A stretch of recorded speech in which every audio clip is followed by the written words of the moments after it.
The truth is, most backpackers don't carry survival kits, and I don't know why. Maybe they're just pretending that nothing could ever go wrong. So thankfully I know a guy that can help us answer this question, Dan Becker. He's a good friend of mine, and he is a professional hiker, a hiking guru. So let's get him on the phone and ask him. Yo, what's up, Gordon? What's happening, dude? Hey, why don't backpackers carry survival kits? Well, first of all, it's heavy. They don't fit inside of a backpack very well. They're not comfortable. The weight. But for the peace of mind, you know, isn't it worth it to carry a little bit extra weight? Okay then, well then I challenge you to make a survival kit that's, how about less than 5 ounces and costs under $5. Then I might use it. Wow, okay, so we've got a real challenge here. $5 and less than 5 ounces. To quote Mark Watney from The Martian, in the face of overwhelming odds, I'm left with only one option. I'm gonna have to science the out of this. We can do this. It's going to be epic. Okay, so we need a plan. This is our contingency kit. Have you ever heard of the P.A.C.E system? Primary, alternate, contingency, and emergency. Any good preparedness plan has these 4 things at its root. If you're a backpacker, your primary shelter, fire, and water sources are going to be in your backpack. And for an alternate kit, you would be considering other options like, what do my friends have? Do they have a tent that I can stay in with them? So what we're talking about here today is a contingency kit. This kit is not going to be comfortable because it is extremely small and lightweight. It is going to keep you alive.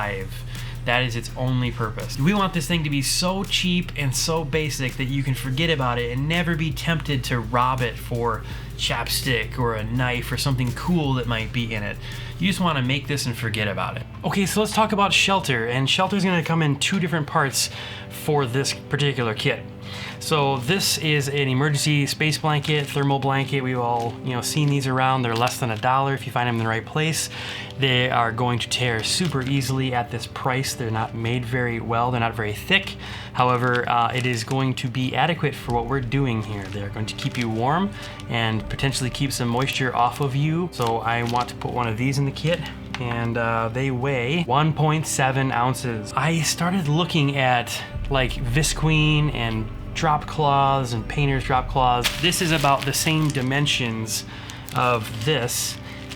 It doesn't fold up nearly as tight, and it weighs almost 10 ounces just right there. So although this would be my ideal, we can't use it because it's just too heavy. So basically we could use one for our shelter, and if we threw another one of these in, we could use that to wrap us up like a blanket and keep us warm. So not super ideal, but ideal in regards to this project, trying to get it under 5 ounces and under $5. So this is 3.5 ounces right here and $2. We are quickly spending our budget. Next up is water.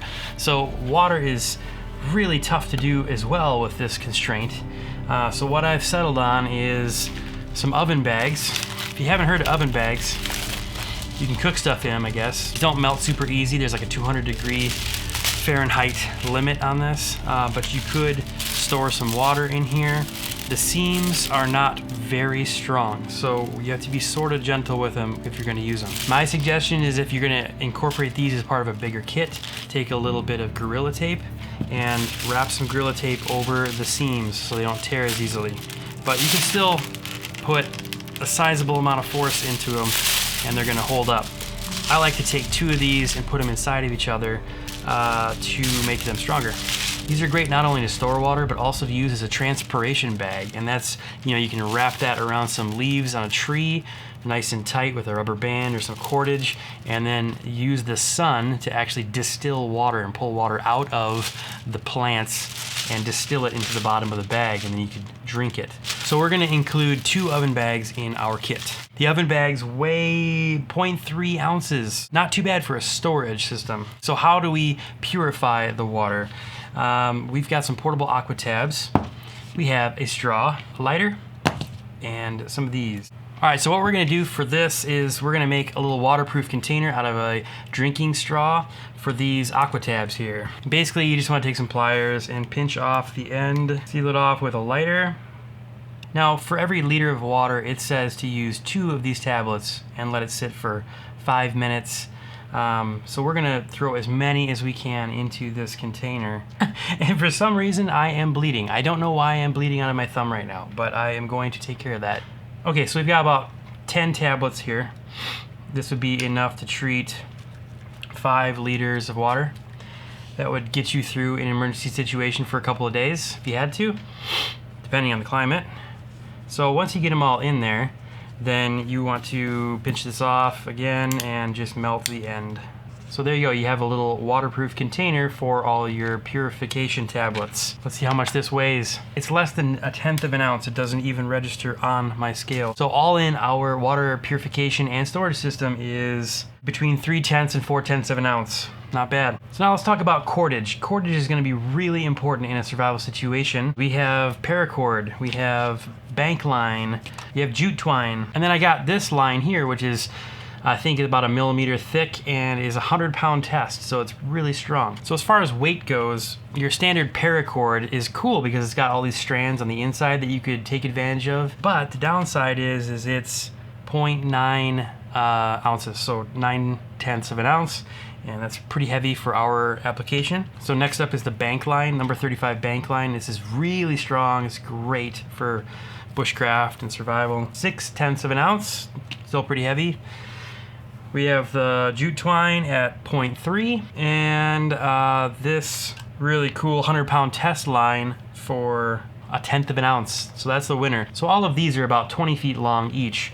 And this one's the clear winner because it is only 1/10 of an ounce for that length, and it's very strong. So what are we gonna do about fire? There's lots of options. So the go-to would be one of these, but it is a bit too heavy. So this is weighing in at 6/10 of an ounce. We don't have that in the weight budget, unfortunately. So that's out, breaks my heart. But we do have some matches we got from the dollar store. I got a whole brick of them for $1, so just hundreds and hundreds of matches. So one of these boxes probably costs you just a few cents, and we can take a bunch of these. Apparently the entire box weighs less than 1/10 of an ounce, which is good. Matches are good, but they're really susceptible to moisture, so we want to dip them in wax to make them more water resistant. All right, so get yourself a candle. Make sure it's not lit when you do this. And just dip the heads in wax. So this isn't my favorite. I mean, obviously, again, this would be my choice for this kit, but it is too heavy, so we are stuck using matches. And one thing you want to include in this kit is the striker box itself. I'm gonna take my matches, tuck them in there like that, and then I've got a bunch of free fire starting material here. This is dryer lint. I mean, this stuff goes up really quick. You can jam a bunch of this in there with it. Okay, so there you go. There is our little fire kit, 2/10 of an ounce, and you can get probably about 8 fires out of that. Or none if you're not prepared to start the fire and it goes out right away. Okay, we are at 4.2 ounces. We are still under budget on our weight, which is great because there's a couple more items I would love to include in this kit. One of them being either a button compass, and I absolutely hate button compasses. I'm gonna make a video about this. Button compasses are the worst thing on the planet Earth. But if you know their limitations and you know how they could be useful, it could be better than nothing. The other thing is dollar store chem light. I would love to put one of these chem lights, glow sticks, in with the kit. Seems pretty heavy though, so there we go. 4.8 ounces all in with the chem light and the compass. What else can we shove in there? I'd love to put a couple safety pins in the kit. These can be really useful. Look at that, this is awesome. We are still under budget. I'm gonna put a little bit of Gorilla Tape in there because Gorilla Tape can be really, really good for repairing things or for bolstering this material here so it doesn't rip out on those oven bags. And we can just go ahead and wrap this right around our chem light. Gorilla Tape is pretty amazing stuff. It is flammable as well. You can use it as an alternative fire starter. So there we go, 4.9 ounces. We did it. We came in under budget and under weight. Now, a thing about budget.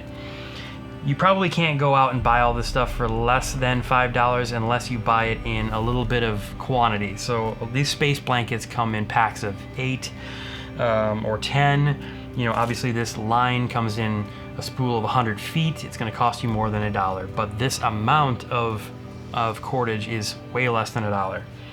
So all in, everything is under $5 that I'm looking at here, but you might have to buy enough to make some for your friends. And you should make some for your friends. Make it a fun activity to do on a Saturday or something.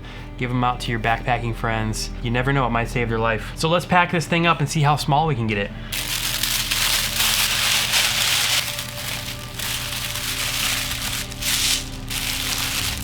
Check this out. Less than $5, less than 5 ounces. This is insanely lightweight. Like, I could put this in my jacket pocket, in my fanny pack, no problem at all. I could shove this in the brain pouch of my backpack and forget about it. It's nice having the peace of mind knowing that you could potentially survive for several days with the items in this kit that weigh like almost nothing. I love it. I did not think we could get there, but we did. Mr. Dan Becker, I do believe this qualifies as an ultralight survival kit. So my challenge to you is, let's go camping using just this year. Huh? Let's do it. Hope you enjoyed the video. If you did, hit the like button and we will see you later.